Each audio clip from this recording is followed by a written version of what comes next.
एक समय ऐसा था जब भारत दुनिया के सबसे अमीर देशों में शामिल हुआ करता था।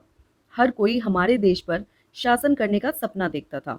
भारत पर शासन करने के मकसद से कई बार हमले हुए। कई राजाओं ने भारत पर राज भी किया। तो चलिए जानते हैं कि किसने भारत को सोने की चिड़िया का खिताब दिया।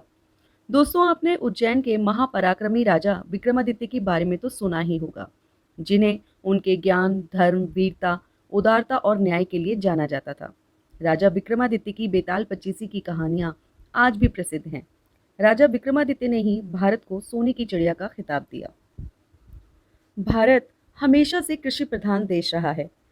इसे उस वक्त किसी भी चीज का कोई अभाव नहीं था। जो भी अधिक सामान होता था उसे बाहर के देशों में बेच दिया जाता था। भारत में खनिज की खदानें हुआ करती थीं, जिससे हथियार और सिक्के बनाने में मदद मिलती थी। विदेशी व्यापारी यहाँ से कई चीज़ों का व्यापार करते थे, जिसके बदले में सोना दिया करते थे। इस कारण यहाँ सोने की मात्रा अत्यधिक थी।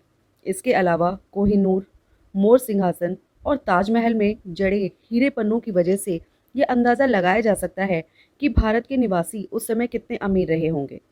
भारत को सोने की चिड़िया कहने का सबसे बड़ा कारण था मोर सिंहासन। इस सिंहासन की अपनी एक अलग पहचान हुआ करती थी। कहा जाता है कि इस सिंहासन को बनाने के लिए जो धन इस पर लगाया गया था, उतने धन में 2 ताजमहल का निर्माण करवाया जा सकता था। मोर सिंहासन का निर्माण शाहजहां द्वारा 17वीं शताब्दी में शुरू में किया गया था।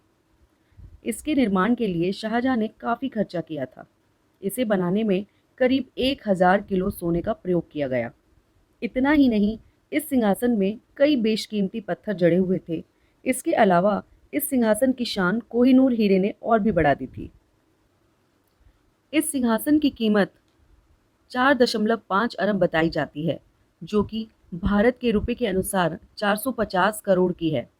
भारत शुरू से ही हर चीज को लेकर धनी रहा है।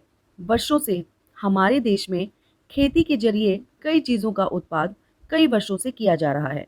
भारत की जमीन पर काफी अधिक मात्रा में सोने और हीरे भी पाए जाते थे।